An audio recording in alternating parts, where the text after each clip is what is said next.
કેમ છો મિત્રો? મજામાં? તો આજે આપણે સમસ્થિતિમાન પૃષ્ઠ વિશેનો એક પ્રશ્ન ભણીશું. પ્રશ્ન છે સિમ્પલ કે સમસ્થિતિમાન પૃષ્ઠ વિશે સમજાવો. તો એનું નામ જ સજેસ્ટ કરે છે. શું નામ સજેસ્ટ કરે છે? તો એનું નામ આવું દર્શાવે છે કે સમ એટલે શું? સમાન.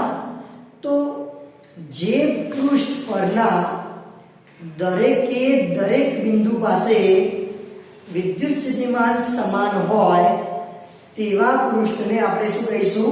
સમસ્થિતિમાન પૃષ્ઠ કહીશું. ક્લિયર? તેની વ્યાખ્યા આ રીતે કહી શકીએ આપણે.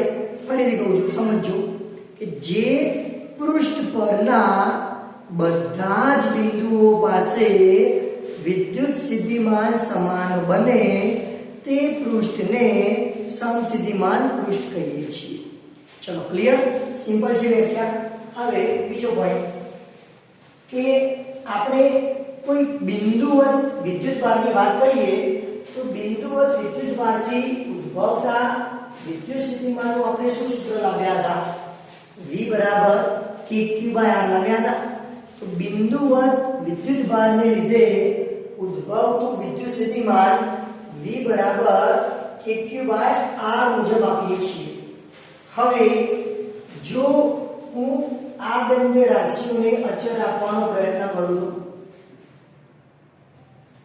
તો આવું કહી શકાય કે જે બિંદુઓ માટે સમજો જે બિંદુઓ માટે વિદ્યુતભાર q થી અંતર r અચળ હશે તે બિંદુઓનું વિદ્યુત સ્થિતિમાન પણ કેવું રહેશે? અચળ રહેશે. ફરીથી કહું છું, શું કીધું? કે જે બિંદુઓ માટે વિદ્યુતભાર q થી અંતર r અચળ રહેશે તે બિંદુઓ માટે વિદ્યુત સ્થિતિમાન પણ કેવું જોવા મળશે?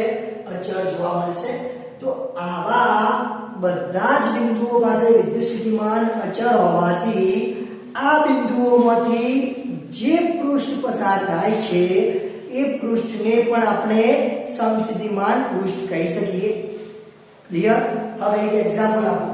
ધારો કે અહીંયા આગળ કેન્દ્ર ઉપર કોઈક વિદ્યુતભાર સ્મોલ q રહેલો છે. આ વિદ્યુતભારને કેન્દ્ર તરીકે લઈ હું r ત્રિજ્યાનું એક વર્તુળ ડ્રો કરું. આવશે? q ને કેન્દ્ર તરીકે લેવાનું, r ત્રિજ્યાનું વર્તુળ ડ્રો કરવામાં આવશે. તો શું કહી શકાય? તમે આ બિંદુની વાત કરશો, આ બિંદુનું પણ વિદ્યુતભારથી અંતર r, આ બિંદુની વાત કરશો તો એનું પણ કેન્દ્રથી અંતર r. તો કોઈ પણ બિંદુની વાત કરો તમે સપાટી પરના કોઈ પણ બિંદુ, તો દરેકે દરેક બિંદુ માટે વિદ્યુતભાર q પણ અચળ છે અને કેન્દ્રથી અંતર પણ અચળ છે. પરિણામે આ જે પૃષ્ઠ ડ્રો કર્યું એના દરેક બિંદુ ઉપર વિદ્યુત સ્થિતિમાન અચળ હોવાથી આર્યા પૃષ્ઠને આપણે શું કહી શકીએ? સમસ્થિતિમાન પૃષ્ઠ કહી શકીએ. ક્લિયર? તો આમ કોઈક વિદ્યુતભારને કેન્દ્ર તરીકે લઈ r ત્રિજ્યાનો ગોળો કલ્પવામાં આવે તો તે ગોળાને પણ આપણે સમસ્થિતિમાન પૃષ્ઠ ગણી શકીએ. ક્લિયર? સમસ્થિતિમાન પૃષ્ઠ કોને કહેવાય? હવે નેક્સ્ટ સમજો. ચલો, અહીંયા આગળ ધારો કે આ ધન વિદ્યુતભાર છે. તો આપણે ભણી ચૂક્યા હતા કે જો ધન વિદ્યુતભાર હોય તો એની વિદ્યુત ક્ષેત્ર રેખાઓ કઈ તરફ હોય? બહાર તરફની દિશામાં જોવા મળે. તો આવું કહી શકાય ધન વિદ્યુતભારની આ વિદ્યુત ક્ષેત્ર રેખાઓ કઈ તરફ? બહાર તરફની દિશામાં.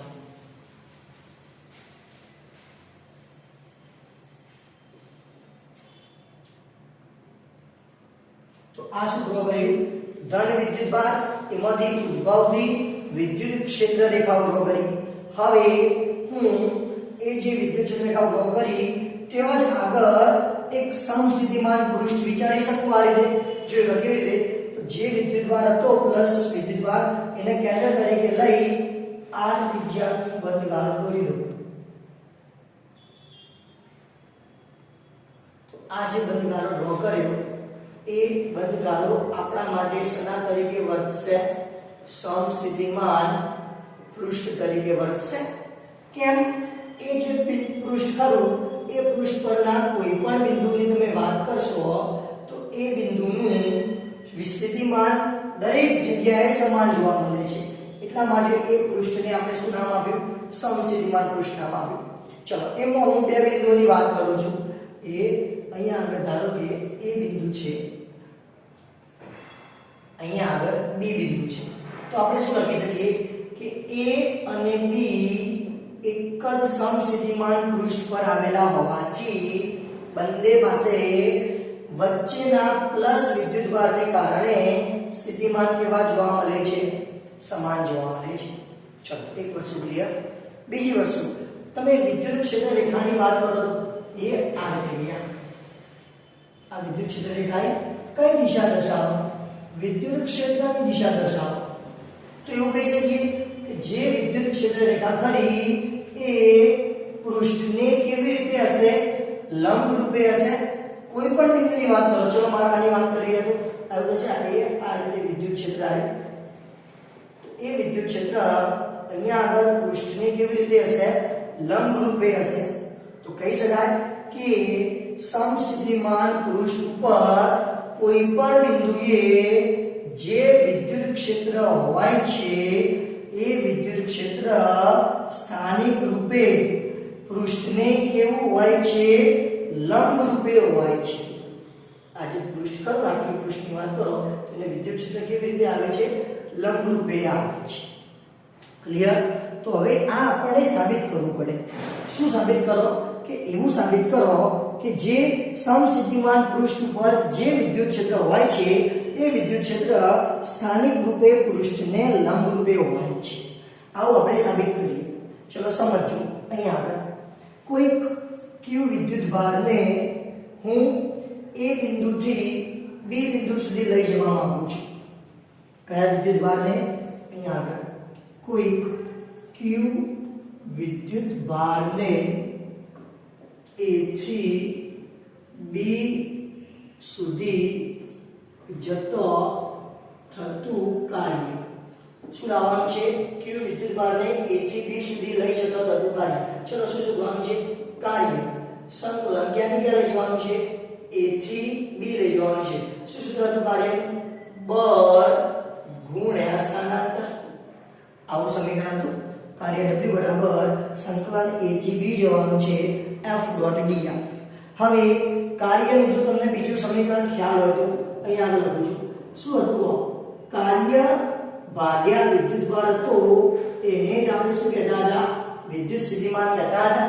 તો અહીંથી હું કાર્ય કરતા બનાવું શું લખી શકાય? qv લખી શકાય w બરાબર. તો જે w હતો એ w જગ્યાએ હું શું લખી દઉં? qv. ચલો ક્લિયર આટલા સુધી? હવે એમાં v તમારે ક્યાંથી ક્યાં જવાનું? a થી b જવાનું. તો a તમારું પ્રારંભિક સ્થાન બને, b અંતિમ સ્થાન બને. એટલે વિદ્યુત સ્થિતિમાન લેવો હોય તો આ બંને વચ્ચેનો તફાવત લેવો પડે. એક બિંદુ હોય તો વિદ્યુત સ્થિતિમાન લેવું પડે. બે કે બે થી વધારે બિંદુ હોય તો વિદ્યુત સ્થિતિમાનનો તફાવત લેવો પડે. તો એ આ જમણી બાજુ એનું પહેલા શું થશે? q v ની જગ્યાએ શું લેવું પડે? વિદ્યુત સ્થિતિમાનનો તફાવત બરાબર સંકલન a થી b એવા લેવા f ના લખો તો f ની જગ્યાએ આપણે શું લખી શકતા હતા? qe ડોટ dr એવા લેવા. બરાબર. શું કરીએ? તો આ જ પહેલું લખ્યું qe. q એવો લેવો. બે બિંદુ હતા તો v ની જગ્યાએ ડેલ્ટા v આવે. a થી b એવું લેવું. f ની જગ્યાએ qe ડોટ dr. ચલો ક્લિયર? હવે જો a અને b બિંદુઓ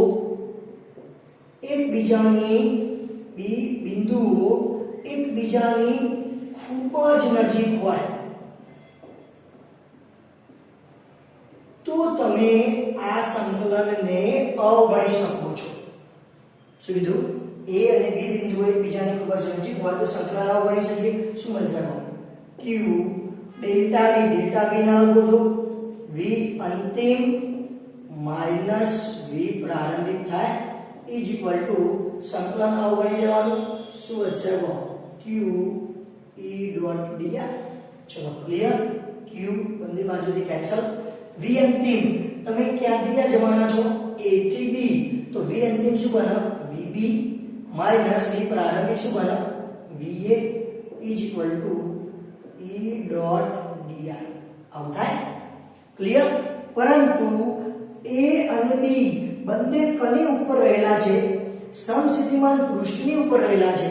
જો સમસ્થિતિમાન પૃષ્ઠની ઉપર રહેલા હોય તો બંનેના સ્થિતિમાન કેવા જોવા મળે? જો સરખા જોવા મળે. જો બંનેના સરખા જોવા મળે તો તફાવત શું થશે?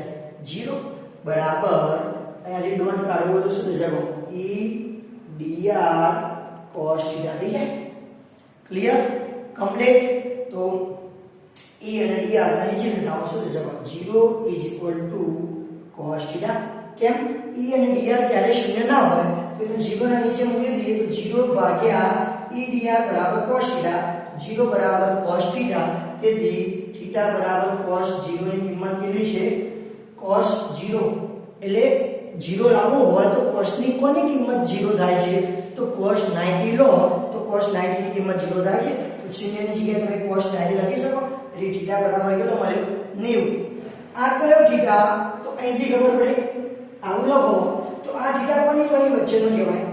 e અને dr વચ્ચેનો ખૂણો કહેવાય. તો e અને dr વચ્ચેનો ખૂણો કેટલો આવ્યો? 90 ડિગ્રી આવ્યો. જો 90 ડિગ્રી હોય તો બંને એકબીજાને કેવા કહી શકીએ? લંબ કહી શકીએ. તો સાબિત થઈ ગયું કે સમસ્થિતિમાન પૃષ્ઠ પર દરેક બિંદુએ જે વિદ્યુત ક્ષેત્ર હોય છે એ સ્થાનિક રૂપે પૃષ્ઠને લંબ રૂપે હોય છે. કેવું હોય છે? પૃષ્ઠને લંબ રૂપે હોય છે. ચલો ક્લિયર. હવે લાસ્ટમાં આપણે એના સમસ્થિતિમાન પૃષ્ઠ દોરીએ થોડા. તો આ રીતે દોરી શકાય. કોઈ પણ વિદ્યુત ભાર લઈએ, ધન વિદ્યુત ભાર કે ઋણ વિદ્યુત ભાર. તો